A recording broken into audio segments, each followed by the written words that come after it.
There's a specific kind of quiet that happens right before someone's world changes, and I want you to know I was the only one standing in it.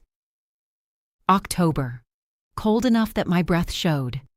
I had a twin on each hip, 11 pounds and 13 pounds, both of them finally asleep after screaming through dinner. My father's attorney stood at the end of the driveway with a manila folder tucked under his arm like it was nothing. Marcus came out the front door still holding his napkin. I watched his face when he saw what was inside that folder, and I want to be honest with you. It wasn't rage. It was recognition. He knew exactly what he was looking at because I'd been running the numbers for 6 weeks before anyone else in that house knew there were numbers to run. But I should start there.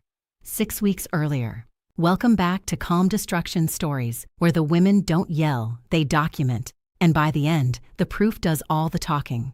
If you're new here, settle in. This is a channel for people who've been underestimated by someone who should have known better. Before we go further, tell me where you're listening from tonight. I read every comment, and I like knowing who's driving home, who's folding laundry, who's lying awake with this playing quietly in the dark. Now, let me take you back to where this actually started, long before that driveway. My name doesn't matter as much as my job does, so let's start there. I'm a forensic accountant, 14 years now. People hear that and picture someone hunched over spreadsheets, and they're not wrong exactly. They're just missing the part where what I actually do is find the one line in 1,000 that doesn't add up, and then figure out why. Numbers don't lie to you. People do. Numbers just sit there, patient, waiting for someone careful enough to read them correctly. Marcus's family never quite understood what that meant.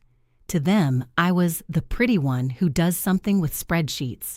That's a direct quote, actually, from a Christmas party 3 years ago, said by an aunt who'd had 2 glasses of wine and no idea I was standing behind her. I let it go. I let a lot of things go back then. I told myself it didn't matter what they thought I did all day, as long as I knew. 4 years into the marriage, my father, who has never once in his life trusted a room full of people who smile too easily, insisted Marcus and I sign a post-nuptial agreement. Marcus laughed about it at the time, called my father thorough, signed it without reading past the second page. Nobody in that family read past the second page. There was a clause in there about asset protection tied to fidelity, buried in the kind of language that makes people's eyes slide right off it. I read it twice. I remember thinking, at the time, that I hoped we'd never need it. Then the twins came. That's the part I want to be precise about, because everything after this shifted, slowly, the way a foundation shifts before anyone notices the cracks in the wall.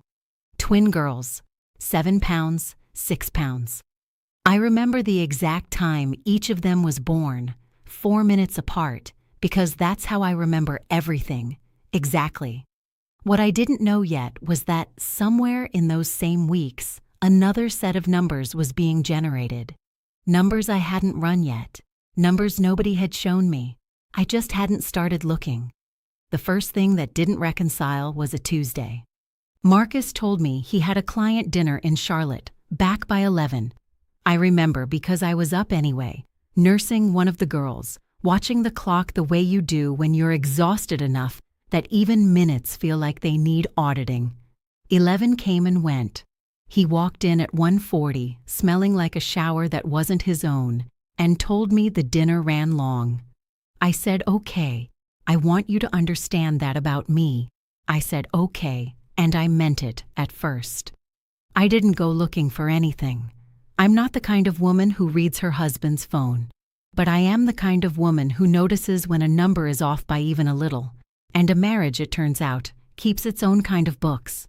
It was the credit card statement that did it, 3 weeks later, and even then, it was nothing. $180 at a hotel in Charlotte, dated the Tuesday of the client dinner. Not unusual on its own.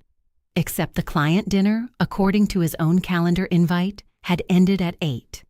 Except the hotel was 6 miles from the restaurant, in the wrong direction from home.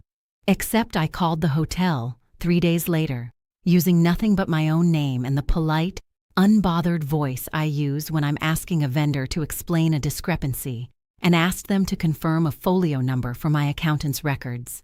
They confirmed it without blinking. 2 guests, late checkout. I didn't cry in the kitchen that night, though I want you to know I could have. I sat very still instead, the way I do when a client's numbers won't balance and I know the problem isn't going to be small. I felt something go cold in my chest, a kind of stillness that had nothing to do with calm and everything to do with control. 4 seconds, maybe 5. That's how long I let myself sit with it before I did what I always do. I filed it. Not literally, not yet, but in my mind, in the place where I keep everything that doesn't add up until I have enough of it to matter. I didn't confront him. I want to be honest about why. It wasn't fear, it was arithmetic. 1 receipt is a coincidence. 1 receipt gets explained away in a single conversation, and then it's gone, and I'm left with nothing but his version of events and my own doubt. I needed more than 1 line item. I needed the whole ledger. Her name, I learned 3 weeks after that, almost by accident. A name attached to a reservation. A name that meant nothing to me until it started appearing again. Vanessa. And then, not long after, a detail that changed the shape of everything. She was pregnant, not a rumor. A fact, confirmed the way I confirm everything, quietly and from a source that had no reason to lie to me. I didn't say a word to Marcus, not that week, not the next. Instead, I did what 14 years of training had taught me to do with anything that didn't add up. I started pulling records. I want to tell you what it's like to audit your own marriage, because it is nothing like what people imagine. There's no dramatic confrontation, no rifling through pockets in the middle of the night. There's a laptop, a spreadsheet, a woman who has done this exact work for other people's messes, 14 years running, finally turning that same discipline on her own life. I started with the joint accounts because that's where every amateur starts hiding things, and Marcus, whatever else he was, had never been careful with money in the way that matters. Careful people leave no trail. Marcus left a trail like a man scattering breadcrumbs and hoping nobody liked birds. The first thing I found was an account. Not hidden exactly, just quiet. Opened 14 months earlier, funded with small, forgettable transfers from a business account he controlled. The kind of amounts that don't trip anything, 300 here, 400 there, always described in the memo line as something plausible. Client gift, team lunch, software subscription. I cross-referenced every single one against his actual business expenses, the ones I'd helped him track for years without ever once being asked to stop trusting him. None of it matched.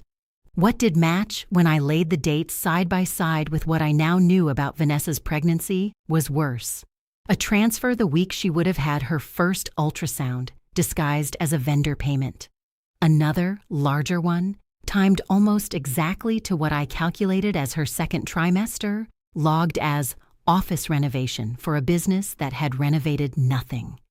A crib purchased online, paid for through a card linked to that quiet little account, arriving at an address that was not our home.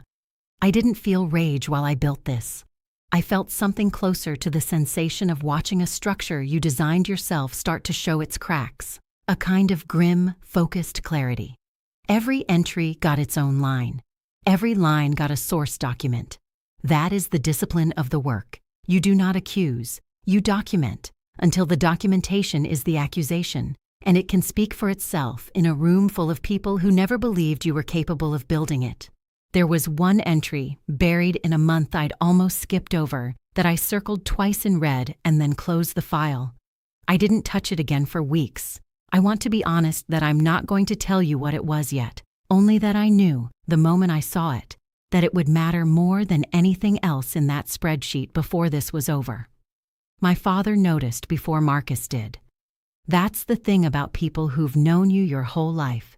They don't need a receipt to know something's wrong. He came by on a Sunday, ostensibly to see the girls, and found me at the kitchen table at 11 at night with 3 monitors worth of numbers open in front of me and a coffee gone cold at my elbow. He didn't ask what was wrong. He pulled out a chair, sat down across from me, and looked at the screen for a long moment before he said quietly, "How long?" 6 weeks, I told him. He nodded slowly, the way he does when he's already 3 steps ahead of a conversation, and asked me the only other question that mattered. "Do you have enough yet?" I looked at the folder, at the entry I'd circled twice, at everything I still hadn't finished tracing. "Almost," I said. "My father has never been a man who raises his voice, and I think that's where I learned it from, if I'm honest. The 2 of us sitting across a kitchen table at midnight, speaking about the potential collapse of my marriage in the same tone you'd use to discuss a mortgage refinance. He didn't ask me if I was okay. He knew better than to expect an honest answer to that question. Not yet. Instead, he asked me, one-line item at a time, to walk him through what I'd found. I told him about the hotel, the account, the transfers timed to a pregnancy I still hadn't said out loud to anyone but him. He listened the way he listens to everything, completely still, no interruptions, no gasps, and when I finished, he was quiet for a long moment. "I told you to read that agreement twice," he said, not smug, just tired, in the way a man gets tired of being right about the people he loves marrying into. He was the one who'd insisted on the postnup 4 years earlier over Marcus's laughing objections and his family's faint, polite condescension. The kind of condescension people offer a man they've decided is being overly cautious about his daughter's happiness. Nobody in that family had read past the 2nd page. My father had read every page, twice. He didn't tell me what to do that night. That wasn't his way. What he did, without announcing it, was quietly retain an attorney the following week. A man named Halloran, sharp and unhurried, the kind of lawyer who doesn't need to raise his voice either. My father didn't tell me the full extent of what he'd set in motion. He simply said, "Just in case," and left it there, the way he leaves most things there, trusting me to finish the rest myself. I didn't ask for details. I had my own work to finish. 3 weeks later, Diane called to invite us to Sunday dinner. She said it the way she said everything, like an instruction dressed up as a kindness. I want to describe the dining room first, because I remember it with the kind of precision I usually reserve for spreadsheets. White tablecloth, ironed that morning. 8 place settings. The good china, the kind Diane only brought out when she wanted witnesses. The twins were 6 weeks old that Sunday, asleep in their carriers by the sideboard, and I remember thinking, even as I walked in, that I had never felt less like the person everyone in that room assumed I was. Vanessa arrived 20 minutes after we did. Diane greeted her at the door with both hands, the way you greet someone you've decided matters. I want to be precise about what happened next, because I've turned it over enough times to get every word right. Diane stood at the head of the table, looked at me, and said we were 1 place short. She wasn't asking.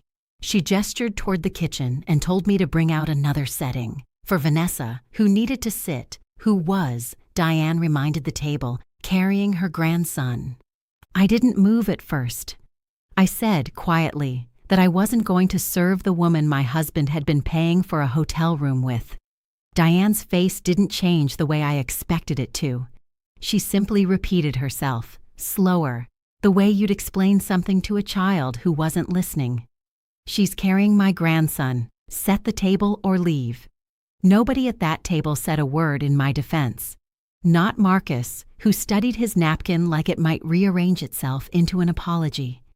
Not his father, who has never once in 14 years disagreed with his wife in public.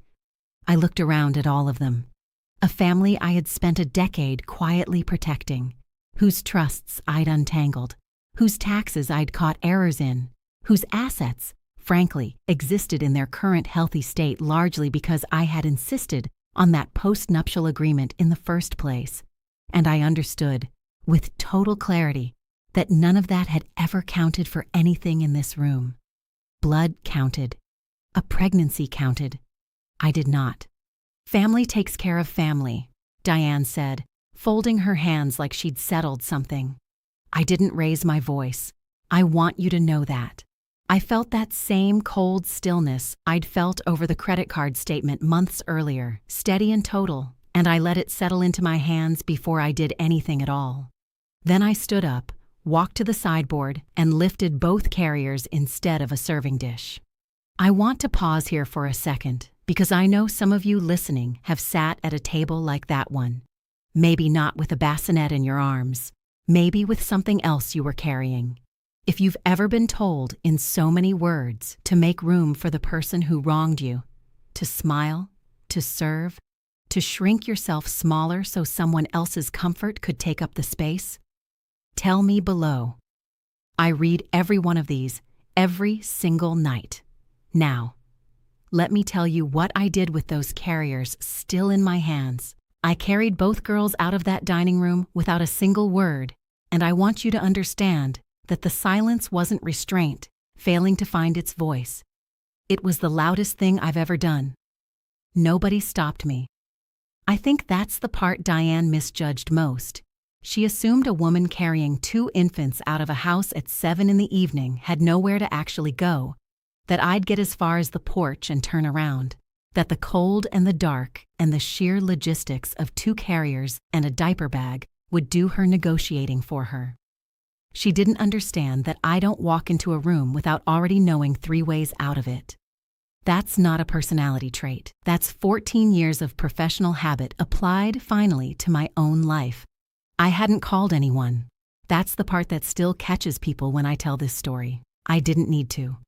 Halloran was standing at the end of the driveway, beside his car, a manila folder tucked under one arm, dressed like a man who'd been waiting exactly as long as necessary and not a minute more. My father had briefed him weeks earlier, quietly, the way he does everything, not with a plan for this specific dinner, but with a plan for whenever it inevitably arrived. I hadn't known the exact night. Halloran, apparently, had been ready for several. Marcus came out behind me before I reached the car, still holding his napkin, saying my name in a voice that had never once, in 11 years, needed to be that careful with me before. I didn't answer him. I settled the girls into the back seat first, because some things are simply more important than a conversation, and only once they were secure did I turn around. That's when he saw Halloran. That's when he saw the folder. I watched something shift in his face. The specific sinking recognition of a man realizing that a story he thought he was still authoring had, in fact, already been finished by someone else. He looked at me, then at the folder, then back at me, and asked, quietly, what it was. Halloran didn't answer him. He looked at me instead, waiting, the way a good attorney waits for his client to decide the pace of her own reckoning. I nodded. He set the folder on the hood of the car, under the porch light, and opened it. The first page was the post-nuptial agreement, the one Marcus had signed without reading past page 2, the one my father had insisted on, the one that had sat quietly in a drawer for 4 years, waiting. Behind it, clipped in careful order, was everything I'd spent 6 weeks building. The hotel folio, the account, the transfers timed like a countdown to a due date I hadn't been told about. Every entry, sourced, dated, undeniable. Marcus went pale under that porch light in a way I'll remember for the rest of my life. And then Halloran turned to the entry I'd circled twice, weeks earlier, and hadn't touched since. I think, he said, we should start here. Halloran turned the folder toward Marcus under that porch light and tapped the page I'd circled twice and left alone for weeks. Section 14, he said, paternity confirmation. I watched Marcus's eyes move across it, slowly, the way people read something they're hoping will change if they just look at it long enough. It didn't change. It never was going to. I'd had it run quietly, through channels Halloran had access to, and Marcus never thought to ask about. The moment I'd confirmed Vanessa's pregnancy was far enough along for it to matter. The result had come back 11 days earlier. Marcus's daughter, confirmed, dated, notarized. You're going to want to remember, Halloran said, what you signed 4 years ago. I'd read that agreement more times than I could count by then, but I still knew the language cold, the way you know a number you've reconciled 100 times. The infidelity clause wasn't a formality Marcus had laughed off at a lawyer's office. It was a trigger, plain, specific, self-executing. The moment paternity of a child conceived outside the marriage was legally established. Not a negotiation, not a starting point for mediation. A mechanism already built, already loaded, waiting 4 years for exactly this piece of paper to arrive. "This isn't just about custody," Halloran continued, and I let him say it, because some sentences land harder from someone who isn't standing where I'm standing. "This affects control of every account funded through the marital estate over the last 14 months. I watched that land on Marcus in real time. Every transfer I'd traced, the quiet account, the vendor payments that weren't vendor payments, the crib delivered to an address that wasn't ours, all of it had been funded through accounts the postnup now placed under review, frozen pending a forensic accounting Halloran had already initiated with a firm I'd recommended myself, because I know exactly which firms do this work honestly. Marcus hadn't just spent marital money on an affair. He'd spent it in a way that, the moment the clause triggered, put every dollar of it back on the table, subject to recovery. He didn't lose the marriage that night. He'd already lost that weeks ago, the moment I stopped needing him to explain himself. What he lost, standing under that porch light, was control. Of the accounts, of the story, of the version of events where he got to decide how much I understood. Diane had followed him out by then, arms crossed against the cold, and I want to describe her face carefully, because I'd waited a long time to see it look like that. Not composed, not instructing anyone, just still, the way people go still when the ground they were standing on turns out to have been paperwork the whole time. "Family takes care of family," she told me an hour earlier, at her own table, with my daughters 6 weeks old and asleep by the sideboard. I looked at her now, in the cold, beside the folder that had just rearranged her entire household. "You're right," I said. "Family does take care of family. That's why I already have." I didn't raise my voice to say it. I didn't need to. The words did what they needed to do at the exact volume I gave them, and I watched them land on her the way a true number lands on someone who spent their whole life trusting a false one. Marcus said my name again, softer this time, the kind of soft that shows up only after a man realizes volume was never the thing that was going to save him. I didn't answer. Halloran was already closing the folder. Behind me, through the open car door, one of the girls stirred and settled again, and I understood, standing there in the cold with everything finally on the table, that I hadn't come to that driveway to win an argument. I'd come to close a file. Marcus tried briefly to negotiate in the driveway, which told me more about him than almost anything else that night. He said we could talk about this. He said it didn't have to be like this. He said his mother's name once, quietly, as if invoking her might still carry the weight it had carried an hour earlier at her own table. It didn't. Diane herself had gone quiet in a way I'd never once seen in 11 years of family dinners. No instructions, no arrangements, nothing to organize. Consequences, it turned out, were the one thing she'd never learned to manage. I let Marcus finish. I always let people finish, even when I already know exactly what I'm going to say back to them, because a woman who interrupts looks emotional, and a woman who waits looks certain. I waited. 4 seconds, maybe 5. Then I told him plainly what I actually wanted. Not revenge. I want to be clear about that, because I know some of you are hoping I'll tell you I burned it all down out of spite, and that's simply not who I am, or who this story is. I told him I wanted the accounts frozen exactly as Halloran had already begun. The affair-funded assets recovered through the process the postnup laid out. I told him I wanted full custody arrangements handled through the courts, cleanly, on a schedule that protected the girls first and everyone's feelings a distant second.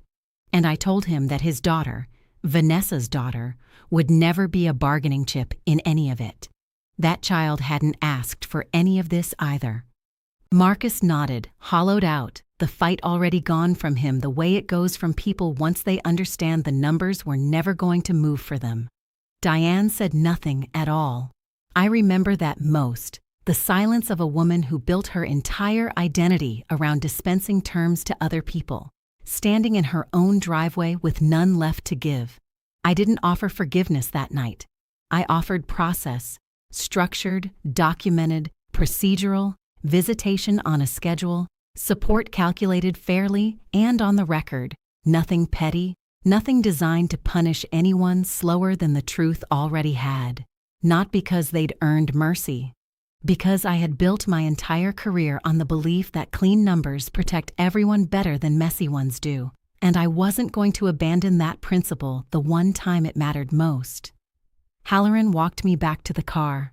The girls were still asleep, undisturbed by any of it, which felt somehow like the only mercy that actually mattered that night. I drove away from that house with my daughters in the back seat and an 11-page folder in the passenger seat beside me, and I didn't look in the rearview mirror once.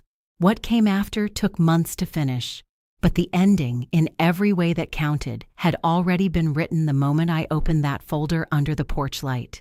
It's been 8 months since that driveway. The divorce is final now.